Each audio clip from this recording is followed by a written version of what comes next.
நம்முடைய ஆட்சியினுடைய தலைவருடைய சாதனைகள் 520 வாக்குறுதி சொல்லி ஏமாற்றியிருக்கிற ஸ்டாலினுடைய அரசியல் வாழ்க்கை, நீட் தேர்வை ரத்து செய்வேன்னு ஏமாற்றிட்டான், மாணாக்கர்களுடைய கல்வி கடனை ரத்து செய்வேன்னு அதை ஏமாற்றிட்டாங்க.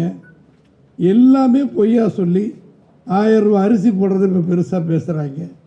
50 லட்சம் ரூபாய்க்கு 50 லட்சம் கோடி டாஸ்மாகில் சம்பாதிக்கிறாங்க. மின்சாரத்தில் 3 முறை உயர்த்திட்டாங்க, பால் விலையை உயர்த்திட்டாங்க, பஸ் கட்டணத்தை உயர்த்திட்டாங்க, அரிசி விலை தாறுமாறாக ஏறி போச்சு. எங்கள் இதில் பக்காப்படி நாங்கள்லாம் சின்ன பிள்ளையாக இருக்கும்போது இப்போ 1 கிலோ அரிசி 80 ரூபா 85 ரூபாங்கிற அரை அரைக்கப்படி அரிசி, எல்லா விலையும் ஏறி போய் மக்கள் தயாராக இருக்காங்க.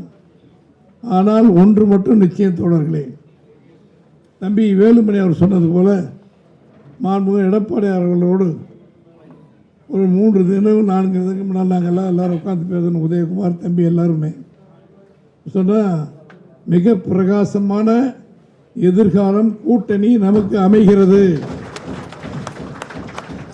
என்னென்ன கூட்டணி என்பது பேப்பரில் வருகின்ற பொழுது தமிழ்நாட்டு மக்களே இந்த தீபாவளி பொங்கல் மாதிரி கொண்டாடுவாங்க, நம்ம கூட்டணியை வரவேற்பாங்க. என்ன கூட்டணி எதெல்லாம் இப்போ கேட்காதீங்க, எல்லாம் ரகசிய பேச்சு நடந்துக்கிட்டு இருக்கு. நாம் தான் அடுத்த ஆட்சி, நாம் தான் ஆட்சி அமைக்கிறோங்கிறத தெளிவாக சொல்லியிருக்காங்க.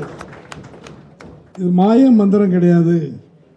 யானை தன்னுடைய தலையில் மண்ணவாரி போட்டுக்கிட்ட மாதிரி ஸ்டாலினே மண்ணவாரி போட்டு வாரிசு அரசியலை நடத்தி கேவலமான ஒரு ஆட்சி நடத்துறதுனால, விலைவாசி உயர்ந்ததுனால, சட்ட ஒழுங்கு கெட்டதுனால, கற்பழிப்பு எல்லாமே மோசமான ஒரு சூழ்நிலை இருப்பதனால இன்னைக்கு மக்கள் மாற்றத்தை விரும்புகிறார்கள். அவங்க எல்லாருமே சொல்றது கூட்டணி பலமா அமைங்க பலமா அமைங்கன்னு. மிக மிக மிக பலமாக கூட்டணி அமைய இருக்கிறது.